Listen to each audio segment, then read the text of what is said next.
এই খেতিটো কৰিবলৈ লোৱা আৰু মানে আমি এটা কথা ভাবোঁ যে সেউজ বিপ্লৱলৈ এটা গঢ়া এটা চিন্তা শ্ৰদ্ধা কৰিব লাগে। তাতে ল'ৰাকেইটা মোৰ গোটেইকেইটা আছিলে, তাৰপিছত তেওঁলোকৰ লগত পাতিলোঁ যে এনেকৈ খেতি এটা কৰিব লাগে। তাৰপিছত এটা লিংকেজ লাগিব।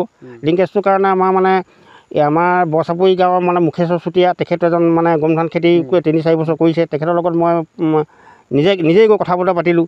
তেখেতেও এটা মোক উৎসাহ দিলে, তেখেতৰ প্ৰেৰণা পাই তাৰপিছত মই আমাৰ মোমায়েক হয়, জেঠেৰীয়েক হয় আমাৰ ল'ৰাকেইটা, তেখেত মোৰ জেঠেৰীয়েক হয়। তাৰপিছত খেতিটো মানে ইয়াত কৰিম বুলি আমি ভাবিলোঁ। তেওঁলোকেও ক'লোঁ 3 মাহ কিন্তু একো লৰচৰ কৰিব পৰা নাযাব, গতিকে খেতিটো কৰিলে ভাল হ'ব নেকি? সেইটো ক'লে ভাল হ'ব। ময়ো তেতিয়া ভাবিলোঁ ভালেই হ'ব খেতি বুলি ভাবি পেলাই মানে মই মানে ধৰক খেতিটো কৰিবলৈ আৰম্ভ কৰি দিলোঁ।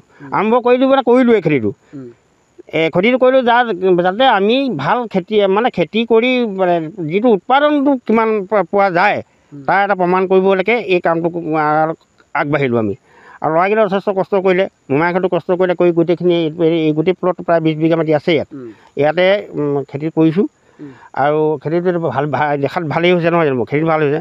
এতিয়া আচল কথাটো হ'ল কি, বজাৰৰ কাৰণে আমি অলপ চিন্তা কৰিছোঁ। যেতিয়া খেতি কৰিলোঁ কিন্তু বজাৰটোতে আমি ভয় খাই আছোঁ যে ইমান বছৰ বেছিম কৰি দিয়া, তেনেকুৱা এটা আহি তাৰ ভিতৰতে আমাক মানে এই মুখেশ্বৰ চুতীয়া ছাৰে ক'লে, তেখেতলোকৰ এটা NGO এটা আছে, সেই NGOটোৰ লগত মোক কথা পাতিবলৈ তেখেতৰ লগত কথা পাতিলোঁ। তাৰপিছত যোৱা কিমান তাৰিখে এখন মিটিং হৈছিলে, তাতে আমি গৈছোঁ মুখেশ্বৰ চুতীয়া তাতে। আৰু তেতিয়া গোটেই মানে কথাখিনি আমি ভালকৈ বুজি পাইছোঁ যে আমাৰ হেৰিটো কিন্তু উপযুক্ত দাম নাপালেও আমাৰ যিটো গুটি ওলাব সেই গুটিটো উপযুক্ত দামত তেওঁলোকে কিনি নিম বুলি বেপাৰী ইতিমধ্যে ওলাইছেহে।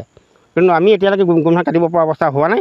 জাষ্ট লাগিছে গোমধান আৰু আমাৰ এমাহ সময় লাগিব। কিমান খৰচ হৈছে? টোটেল খৰচ মানে আপোনালোকে দেখিলে গোটেইটো আমি নেট দি বেৰিছোঁ। ইয়াত কিবা কথা নাই, ইয়াত পূৰা নেট দি, কিন্তু নেটটো কিন্তু 700-800 পাৰ পিচ লৈছে।